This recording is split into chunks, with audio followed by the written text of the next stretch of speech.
ناظرین، اسرائیل کے وزیر اعظم بنجامن نیتن یاہو کے ترجمان کے مطابق اسرائیلی کابینہ لبنان کے ساتھ سیز فائر ڈیل کو منظور کر سکتی ہے۔ یہ وہی نیتن یاہو ہے جو غزہ میں فلسطینیوں کے خلاف مسلسل جارحیت کر رہا ہے۔ ناظرین، سورسز کے مطابق بنجامن نیتن یاہو نے اتوار کی رات سیکیورٹی کنسلٹیشن کے دوران حزب اللہ کے ساتھ ڈیل کے لیے اپنی اصولی منظوری دے دی تھی۔ نیگوسیشن سے واقف ذرائع کا کہنا ہے کہ مذاکرات مثبت سمت میں جا رہے ہیں، لیکن چونکہ اسرائیل اور حزب اللہ ایک دوسرے پر فائرنگ جاری رکھے ہوئے ہیں، کوئی بھی غلط قدم مذاکرات کو ختم کر سکتا ہے۔ لیکن پیر کی شام کو لبنانی حکام کا کہنا ہے کہ 24 گھنٹوں کے اندر سیز فائر کا اعلان متوقع ہے۔ ابھی تک تو نہیں ہوا، لیکن ہم ویٹ کر رہے ہیں کہ یہ اعلان بہت ہی جلد ہونے والا ہے۔ لبنان نے امریکی بیک ڈور پالیسیز کو بھی استعمال کیا ہے اور پہلے سے منظور کر لیا ہے، جسے حزب اللہ کی منظوری بھی حاصل ہے۔ ناظرین، اس حوالے سے ہم مزید بھی آپ کو آگاہ کریں کہ اسرائیل میں اس ڈیل پر مختلف رد عمل سامنے آیا ہے۔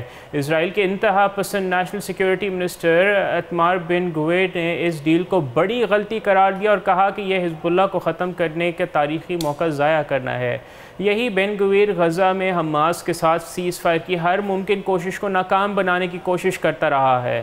بینی گینٹس، جو جون میں غزہ میں جنگ کے حوالے سے نیتن یاہو کے رویے پر احتجاجاً وار کیبنٹ سے مستعفی ہو گئے تھے، انہوں نے وزیر اعظم سے مطالبہ کیا ہے کہ وہ سیز فائر کی تفصیلات عوام کے سامنے لے کر آئیں۔ ان کا کہنا تھا کہ یہ شمالی علاقوں کے رہائشیوں، فوجیوں اور اسرائیلی شہریوں کا حق ہے اور انہیں معلوم ہونا چاہیے کہ کیا ہو رہا ہے۔ ناظرین، شمالی اسرائیل کے رہائشی جن میں سے بہت سے جنگ کی وجہ سے بے گھر ہو چکے ہیں اور ساتھ ہی بارڈر کی دوسری طرف جنوبی لبنان کے رہائشی بھی اس ممکنہ ڈیل پر تشویش کا اظہار کر رہے ہیں۔ کریات شمونہ کے شمال میں واقع کفرکیلا گاؤں کے رہائشی نیزن زیوی نے CNN کو بتایا کہ بہت سے رہائشی اس ڈیل کو سرنڈر ایگریمنٹ سمجھتے ہیں۔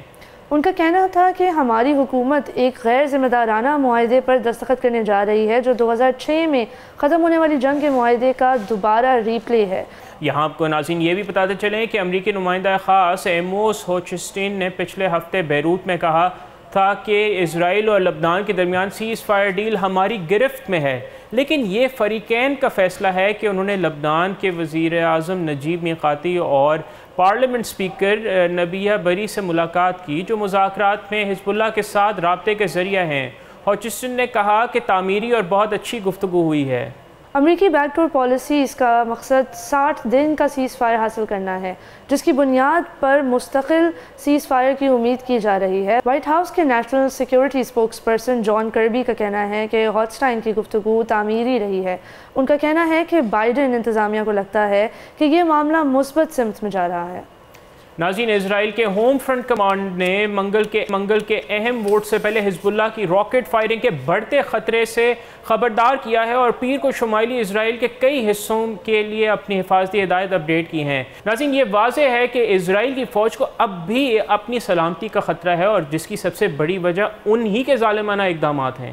یاد رہے کہ اسرائیل نے پچھلے سال 8 اکتوبر کو غزہ میں فلسطینیوں اور حماس کے ساتھ یکجہتی کا اظہار کرنے والے حزب اللہ کے اوپر حملے کے بعد سرحدی جھڑپوں کے جواب میں ستمبر میں لبنان پر بڑا فوجی حملہ کیا تھا۔ اس کے بعد سے اسرائیل نے زمینی جارحیت کی اور حزب اللہ کے کئی لیڈرز کو شہید بھی کیا، جن میں اس کے بانیوں میں سے ایک حسن نصر اللہ بھی شامل تھے۔ جب تک اسرائیل اپنی توسیع پسندانہ پالیسی سے باز نہیں آتا، مستقل امن کی کوئی امید نہیں۔ تو آئیے ہم آپ کو بتاتے ہیں کہ اس ڈیل میں اصل میں ہے کیا۔ اسرائیل اور لبنان کے درمیان امریکی ثالثی میں ایک سیز فائر ڈیل کی تیاری ہو رہی ہے۔ حزب اللہ کے ساتھ یہ معاہدہ شمالی محاذ پر جنگ کو روکنے کے باعث بنے گا، لیکن یہ معاہدے دار اسرائیل کی طرف سے ایک اور سازش ہی لگتی ہے۔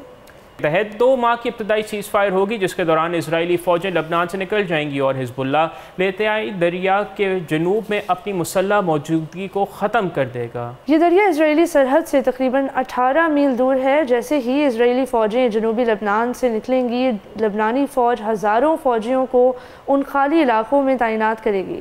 یہ تعیناتی اقوام متحدہ کی آبزرورز فورس کے ساتھ ہوگی جو پہلے سے وہاں موجود ہے، لیکن یہ معاہدہ حقیقت میں لبنان کی خود مختاری کو نقصان پہنچانے کا ایک اور طریقہ ہے۔